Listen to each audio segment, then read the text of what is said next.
Que a paz do Senhor Deus esteja com todos vocês, que o Senhor Jesus Cristo abençoe muito você e sua família.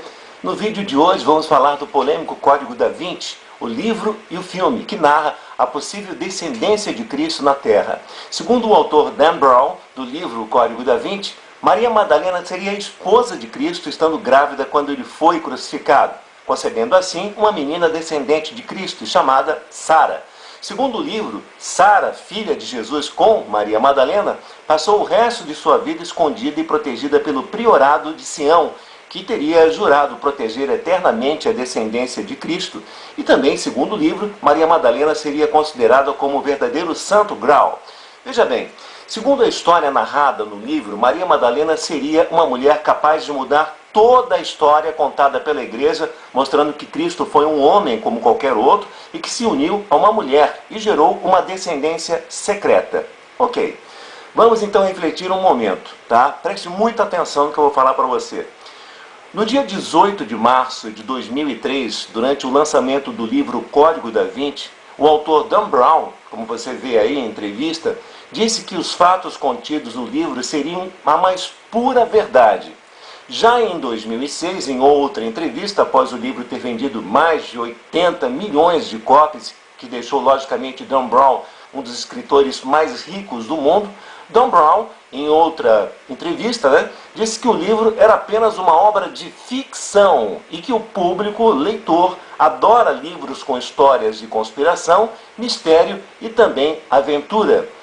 Durante outra entrevista, em um relançamento do livro no ano de 2007, você está vendo aí, Dan Brown voltou atrás e disse que o livro realmente era uma história real. Agora eu pergunto a você, por que Dan Brown voltou a dizer que o livro é uma história real, se ele mesmo em menos de um ano deu uma entrevista dizendo que o livro é pura ficção?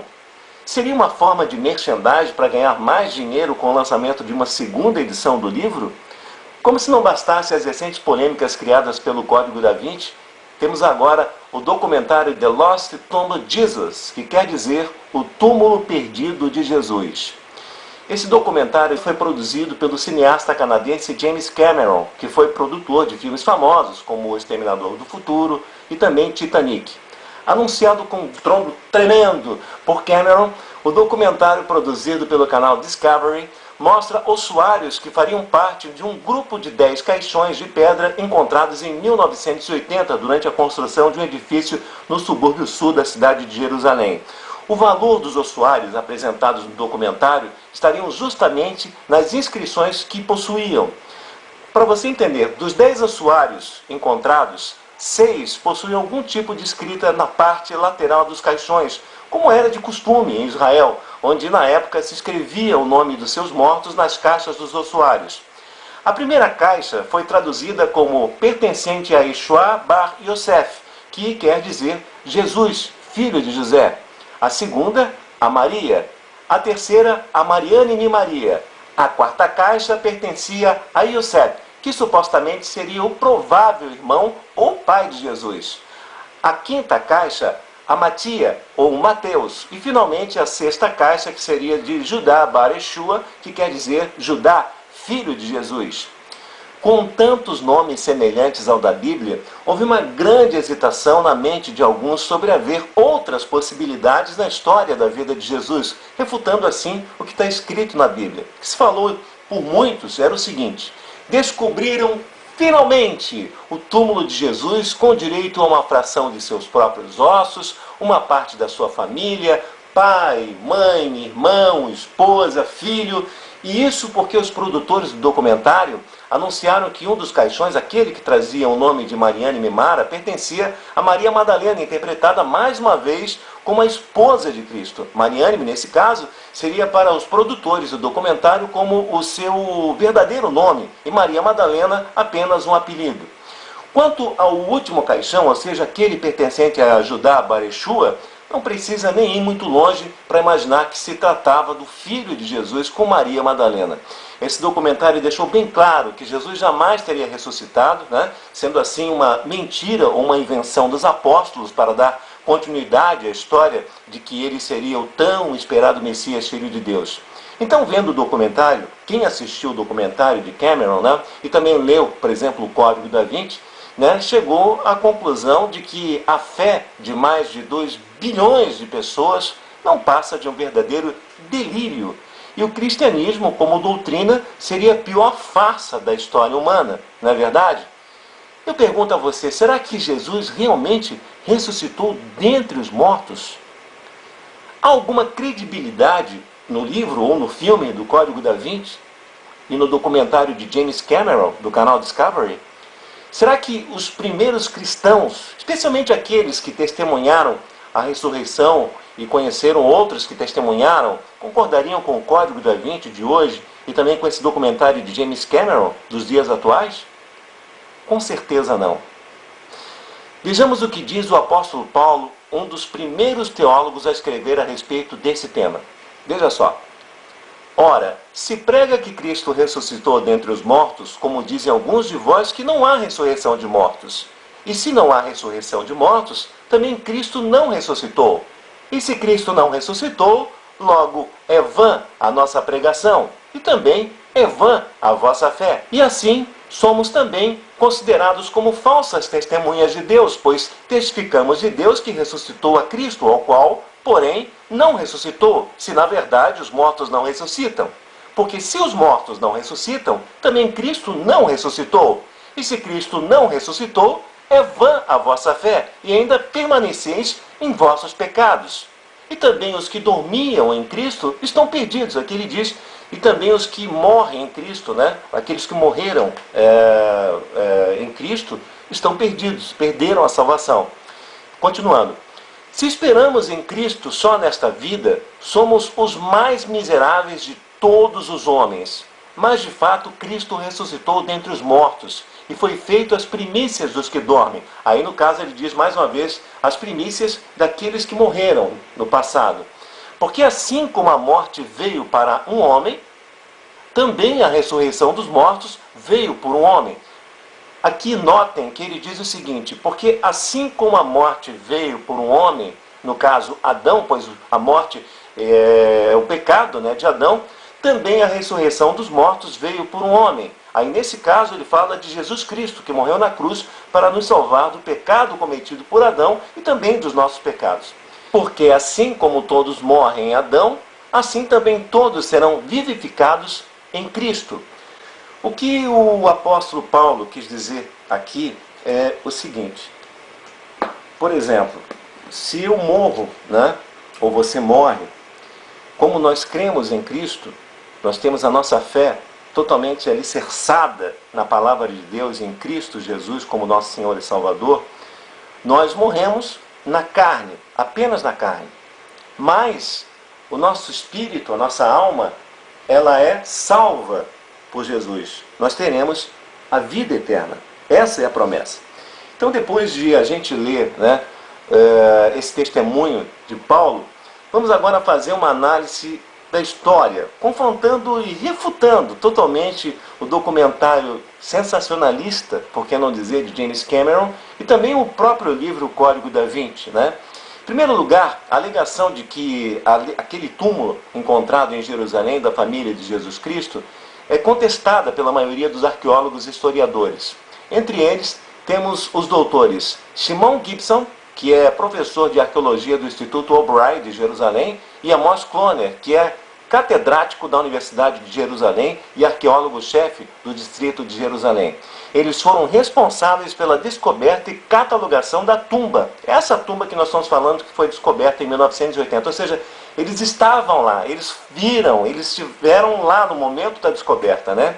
E o próprio Dr. Kloner, né, afirmou que os ossuários encontrados em Jerusalém naquela época possivelmente pertenceriam a uma família de classe média do primeiro século antes de Cristo. Isso quer dizer o seguinte, que essa família não seria nem de longe contemporâneo histórico de Jesus de Nazaré. E nesse caso, a semelhança com o nome de Jesus, por exemplo, e seus familiares, seria mera coincidência. Kloner ainda acrescentou que não poderia acreditar de forma alguma que a família de Jesus tivesse uma tumba em Jerusalém, pois ele era de família pobre e vivia em Nazaré. E como era a tradição dos judeus, ele e sua família só poderiam ser sepultados em Nazaré. O interessante de tudo isso é que as evidências históricas realmente confirmam essa conclusão. Como as principais testemunhas de Jesus deixaram claro que ele era pobre, né, ou pelo menos é o que diz aqui na Bíblia, então jamais ele poderia ter uma tumba ou uma caverna tumular como aquela que foi encontrada em 1980, pois esse tipo de tumba são de propriedade de pessoas bem posicionadas financeiramente. Os túmulos das pessoas ricas eram cavados nas rochas, né, ou nas encostas das colinas, que ficavam fora dos muros das cidades. Esse que você vê agora, que você está vendo, é pertencente aos parentes do rei Herodes. Note que uma pedra bem talhada serve de bloqueio da entrada da gruta onde o corpo ficava depositado, sem a menor possibilidade de ser mexido ou roubado. Dentro do túmulo, geralmente, havia um ou mais compartimentos para o depósito de um corpo recém-falecido e vãos menores para colocar os ossários. O processo de um funeral era algo bastante complexo naquela época, né, naquele tempo. Ou seja, após todo o ritual de tristeza, luto, né, o corpo era lavado, perfumado e colocado com bandagens dentro do túmulo para então sim ter a entrada do túmulo lacrada com uma pedra bastante pesada e difícil de ser removida. Segundo os costumes da época daquela época de Jesus, né, e antes até de Jesus, depois de um ano, um parente responsável com autorização oficial removia os ossos para as caixas de pedra que você viu aqui no começo desse vídeo, né? Assim, essas caixas com os ossos do falecido eram colocadas em vãos menores, ocupando assim menos espaço para poder caber mais pessoas naquele túmulo. Só para você ter uma ideia, um túmulo poderia ter vários ossuários de pessoas da mesma família que, por tradição, né, tinham seus nomes escritos na tampa, nas laterais também das caixas, os ossuários. As pessoas pobres daquela época não tinham geralmente o privilégio de uma gruta tumular. Elas eram enterradas no chão mesmo, ou em valas coletivas, totalmente diferente dos ricos. Por isso, como era predito no Antigo Testamento, que o Messias morreria como um rico, aquele túmulo usado por Jesus pertencia à família de José de Arimateia. José de Arimateia, todo mundo sabe, quem leu a Bíblia, né?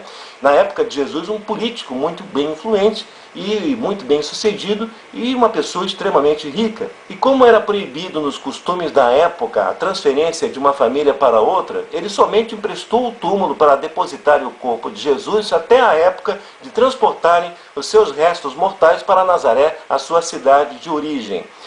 Portanto, segundo costumes da época, caso Jesus não tivesse ressuscitado, né, seus restos seriam colocados posteriormente em um ossuário e removidos para a cidade de Nazaré, onde estariam sepultados os demais membros da sua família. E eles não ficariam de modo nenhum em Jerusalém, como esse documentário se refere.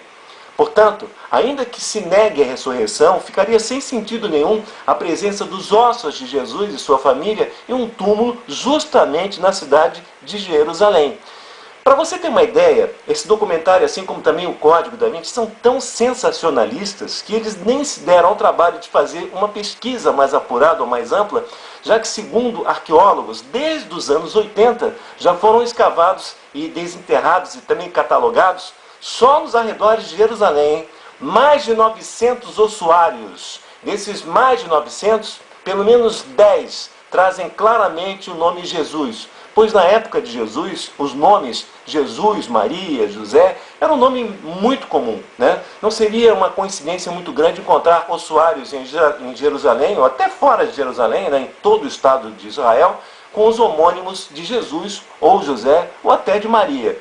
Aqui você vê o caixão que o documentário afirma ser o de Jesus Cristo. Ele está catalogado com o número 704 e a escrita está em aramaico. E ainda como se pode ver aí, né, está bastante confusa. Sua letra é dúbia e até mesmo para os especialistas mais bem treinados em paleografia, fica difícil realmente de ler o que está escrito na caixa. As letras se sobrepõem e, segundo a opinião de um vista mais bem treinada para a decifração desse tipo de letra, embora o último nome, José, seja visível, existe a possibilidade de que o primeiro termo não seja Jesus, mas Hanun, Eshid ou até Ushid. Como você pode ver, não se pode ter certeza que seja o nome de Jesus no caixão dos ossuários. E mesmo que fosse o nome de Jesus, né, Jesus era um nome muito comum em toda a Judéia. Portanto, fica muito especulativo dizer que este foi o que se declarou o Messias, Filho de Deus. No outro ossuário que o documentário mostrou, sendo de Maria Madalena, está escrito em grego. Isso quer dizer que Maria Madalena teria que ter nascido na Grécia, né? O que não é o que pelo menos a Bíblia diz, né? Parece que todos ali, pelo que diz a Bíblia, nasceram realmente em Israel. Bom, falando de Maria Madalena, está escrito em grego, né? Ali no caixão. Isso quer dizer o seguinte, que os ossos encontrados ali e a figura de Maria Madalena, descrita nos evangelhos, é ainda mais remota. É bem difícil que seja. Embora a escrita esteja em melhores condições do que a anterior, vê-se mais uma vez a possibilidade de leituras para o texto. Olha só, segundo os especialistas aqui, está escrito Marian, Menu e Mara, ou Mariane Cai Mara, cujas traduções poderia ser de Mariane, conhecida como Mara, ou Mara, serva de Mariane. Poderia ser Mara, filha de Mariane. E ainda poderia ser Mariane e Mara, que seria uma referência a duas mulheres sepultadas no mesmo ossuário. Isso refuta totalmente tanto o documentário de James Cameron, né, como também o Código da Vinci, tanto o livro como o filme. Pode ter certeza. Eu espero sinceramente que esse estudo tenha respondido a dúvidas de muitas pessoas que já leram o Código da Vinci ou assistiram o documentário de James Cameron, The Lost Tomb of Jesus, né, que quer dizer o túmulo perdido de Jesus. E você sabe, tem a menor dúvida, você que é cristão, sabe que durante toda a história moderna sempre teremos pessoas com objetivos comerciais, financeiros e até diabólicos, né, de deturparem as mensagens contidas na Bíblia com o intuito de corromper a fé que você tem ou eu tenha em Cristo, né? Como está escrito, na própria Bíblia está escrito, né? O Espírito expressamente diz que nos últimos tempos apostatarão alguns da fé, dando ouvidos a espíritos enganadores e a doutrinas de demônios, pela hipocrisia de homens que falam mentiras, tendo cauterizada a sua própria consciência. Então, se você parar para pensar, nos dias de hoje, temos um grande número de ateus debatendo e tentando provar que a Bíblia Sagrada, né, não é verdadeira. Uma pessoa não acreditar em Deus é uma coisa. Agora, além de não acreditar, tentar de todas as formas provar para outras pessoas que Deus não existe, tentando convencer os outros a acreditar na sua tese, você há de convir comigo que isso faz parte de um plano diabólico para desviar a fé das pessoas do Salvador, do nosso Salvador Jesus Cristo. Não tem a menor dúvida disso. Por trás de tudo isso aí está Satanás, o diabo, tentando fazer com que a verdade da cruz e o martírio de Jesus para a salvação de muitos, né, seja transformado em mentira. A intenção de Lúcifer é fazer com que até mesmo os escolhidos não acreditem mais em Jesus Cristo. A sabedoria deste mundo, dos grandes pensadores, dos grandes escritores, dos grandes filósofos, dos grandes cientistas, é fazer você acreditar em nada. Ou seja, morreu, acabou. O diabo é o pai da mentira e vem mentindo desde o princípio, conforme está escrito aqui na Bíblia. E como está escrito aqui na Bíblia também, eu quero mostrar uma outra passagem para você. Tá? Aqui, ó. Sede sóbrios, vigiai, porque o diabo, vosso adversário, anda em derredor, brandando como leão, buscando a quem possa tragar. E Jesus, né, previu, com o passar do tempo, que isso realmente iria acontecer, que o amor de muitos, né, se esfriaria, né? Como está escrito aqui, ó. Eu já até peguei a página aqui, ó. Nesse tempo, muitos serão escandalizados, e trair-se-ão uns aos outros, e uns aos outros se odiarão. E surgirão muitos falsos profetas, e enganarão a muitos. E por se multiplicar a iniquidade, o amor de muitos esfriará. Mas aquele que perseverar até o fim, esse será salvo. E este evangelho do reino será pregado em todo o mundo, em testemunho a todas as nações, e então virá o fim. Espero que esse vídeo tenha aumentado ainda mais a sua fé em nosso Senhor e Salvador Jesus Cristo. Que o Senhor Deus Altíssimo sempre esteja presente em seu coração, em seus pensamentos, e que o Senhor Jesus, o nosso Senhor e Salvador, o nosso Messias, abençoe abundantemente você e toda a sua família. Que a paz esteja sempre em seu lar. E não esqueça, continue fervorosamente na sua igreja, mas leia e estude a Bíblia.